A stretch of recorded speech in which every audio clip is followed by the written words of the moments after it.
Bonsoir à tous, donc voici la suite et la fin de cette deuxième vidéo consacrée aux mobilités sociales dans une, cette fois-ci promis, toute petite vidéo. Alors on va préciser un petit peu ce concept de mobilité sociale. On a vu qu'il y a quatre grandes catégories de mobilité sociale. Vous avez à l'intérieur de ces quatre grandes catégories une mobilité qui va être perçue comme nette et une mobilité qui va être perçue comme brute. C'est-à-dire, je m'explique. Les mobilités sociales font face aux évolutions structurelles. Par exemple, mécaniquement, il y a beaucoup moins d'ouvriers depuis les années 50-60 et beaucoup plus d'ingénieurs. On va donc considérer que s'il y a plus d'ingénieurs et moins d'ouvriers, c'est pas uniquement une évolution personnelle, c'est pas parce que y a plein de gens qui se sont découverts une vocation d'ingénieur, c'est tout simplement parce qu'on a moins besoin d'ouvriers dans l'économie et plus besoin d'ingénieurs. Il y a moins d'ouvriers, plus de machines, et du coup plus d'ingénieurs qui réparent les machines qui tombent en panne ou qui fonctionnent mal. On va considérer que c'est l'évolution brute. Il y a moins d'ouvriers, mais s'il y a moins d'ouvriers, c'est pas nécessairement parce qu'il y a une forte mobilité sociale de ouvriers vers ingénieurs, c'est tout simplement parce que il y a moins besoin d'ouvriers et plus besoin d'ingénieurs. Et on va avoir ce qui va être net, c'est-à-dire est-ce que vous avez réellement eu une évolution au cours de votre vie. Alors, vous avez commencé votre carrière ingénieur, est-ce que vous êtes devenu ingénieur chef de projet, est-ce que vous êtes devenu trader, est-ce que vous êtes devenu agriculteur parce qu'en fait vous aimiez pas être ingénieur, voilà.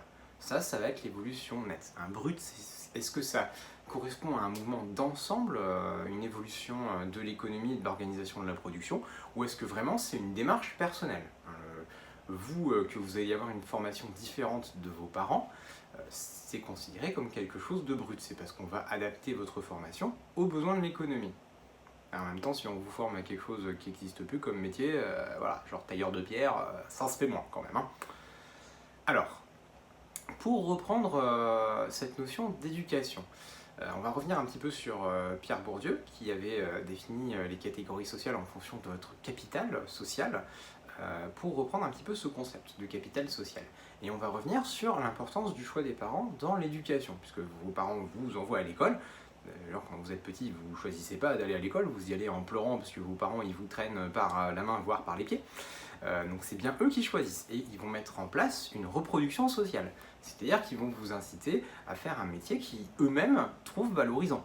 Hein, vos parents ils vont pas dire tiens ce métier là ça a l'air bien pourri, tu vas être bien pauvre, socialement c'est bien moche, allez vas-y tu vas faire ça parce que je t'aime pas. Non, vos parents ils veulent ce qui est le meilleur pour vous. Donc ils vont vous dire tiens ce métier là économiquement il est valorisant, tu vas bien gagner ta vie. Socialement ce métier là, les gens ils vont te respecter, ils vont t'admirer, donc il faut que tu fasses ça, il faut que tu aies tel ou tel diplôme. De toute façon, si à un moment vous avez un conflit entre ce que voient vos parents et ce que vous voulez, vous verrez que quand même ce que pensent vos parents c'est important.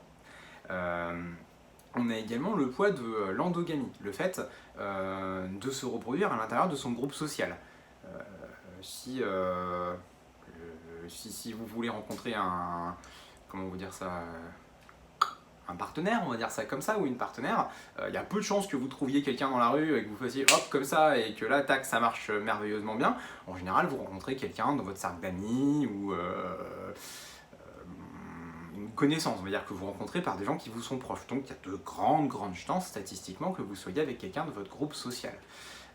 Que vous ayez comme ça votre réseau social dans votre université, ou, voilà, tout ça, ça va ensemble. Pareil, une fois que vous faites vos études, votre réseau social que vous vous êtes constitué, que vous avez par vos parents, ça va être quelque chose de très important. Si vos parents c'est des avocats célèbres, ils vont vous trouver un stage dans un grand cabinet d'avocats, pas de souci, vous allez devenir un bon avocat. Si vos parents ils sont pharmaciens, ça va être plus compliqué de trouver un stage dans un cabinet d'avocats. Voilà, donc le milieu social d'origine va également influer sur vous, votre rôle et rang social et économique de destination par l'éducation, à la fois les choix éducatifs que font vos parents, mais également les normes et valeurs qu'ils vont vous transmettre, mais aussi par le réseau social, le carnet d'adresses. Tiens, je connais tel ou tel, donc tu vas faire ton stage là-bas, puis du coup tu vas te lancer dans le métier, ça va bien se passer. Ou je connais personne, tu te débrouilles, et puis on va voir comment ça se passe. Voilà. Alors ça nous amène au concept d'égalité des chances. L'égalité des chances, c'est un mot qu'on entend souvent, Et alors la définition précise de l'égalité des chances, c'est le pourcentage de chances pour chaque enfant d'une PCS précise d'accéder à un poste convoité. Il y a égalité des chances si tous les enfants de toutes les PCS ont le même pourcentage de chances d'accéder à un poste convoité. Plus le pourcentage est proche, plus on se rapproche de l'égalité des chances, plus le pourcentage est éloigné, moins on a d'égalité des chances. Et on va finir sur on va presque finir sur une dernière chose, qui est la différence entre ce qu'on va mesurer en sociologie et la perception que vont avoir les gens de leur position. Vous pouvez avoir un bon salaire, une position sociale plutôt avantageuse, mais avoir un modèle de référence très éloigné de votre propre situation, et du coup vous sentir très très malheureux.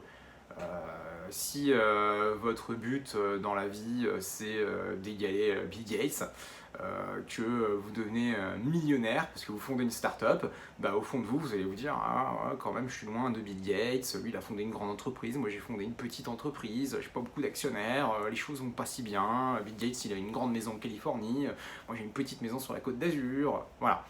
C'est alors un sociologue qui s'appelle Marx Fleurbois qui a décrit ce décalage entre ce qui est réellement votre position objective et mesurable sociale et économique et la perception que vous en avez, qui peut être très très différente et qui va dépendre de vous et de votre modèle de référence.